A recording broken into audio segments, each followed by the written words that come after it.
Hello everyone, this is SuperTal3 here, back with another video, and today we will be downloading and installing Python for our Windows computer.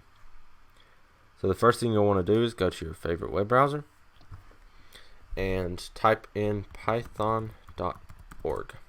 That's the official website for the Python language.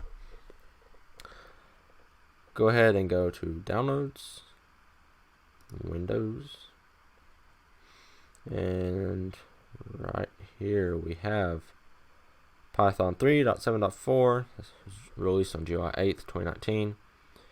It can't be used on Windows XP or earlier, but I have a feeling you're not running Windows XP, as that's like really old.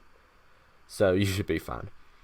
We'll go ahead and click on the Windows x86-64 executable installer, and it'll download really quick. A quick note, if you do have an older computer, then you may have to download the x86 executable installer. That's for the 32-bit computers. However, most computers within the last 10 years are made with 64-bit architecture, so you shouldn't have a problem downloading this one. We'll go ahead and open file. There we go. So we'll go ahead and click Customize Installation. Make sure all these options are checked. And on this advanced options, make sure you click Add Python to Environment Variables. This is very important because this means that you can run Python from the command line, which is super useful. At the end of this video, I will show you how to manually add it to your environment variables, just in case that something goes wrong and you forget to check that box or anything like that. So we'll go ahead and click Install. Click Yes. And okay, so it is installing really quick. Python is a wonderful language for programming. A lot of beginners use it, but that does not mean that only beginners can use it. I'm pretty advanced in programming, and I'm just starting to learn Python. It's an amazing language. You can use it for anything from really basic console apps or games like, do you want to turn left or right to type in yes or no or whatever, things like that. It can be used for simple programs like that all the way up into web applications or complex machine learning and artificial intelligence algorithms, things like that. It's great if you are getting into the machine learning side of things. Definitely check out Python, and I recommend learning it. Actually, I recommend learning Python to anyone. It's a very good language. Cross-platform, works on Windows, Linux, Mac OS. Anyway, we have just finished installing Python 3.4. Setup was successful. And we have special thanks to Mark Hammond, without whose years of freely shared Windows expertise, Python for Windows would still be Python for DOS. Wow. Okay. So anyway, we'll go ahead and close out the installer. And congratulations, you have just finished installing Python. Now real quick, to test and make sure that Python does work, go ahead and open the command line. You can use PowerShell. I'm just using command line this video. As you might know, last video I did use PowerShell instead of the command line. You can use either one, it doesn't matter. So we'll go ahead and type Python. Boom, right there. This gives us the Python interactive prompt, allowing us to do things like print. In Python 3, I do believe that it is required that you use parentheses. I've always used them because I just prefer that syntax. But anyway, we'll just print hello world. Boom, there it prints hello world. Go ahead and exit. Oof. Okay, let's see.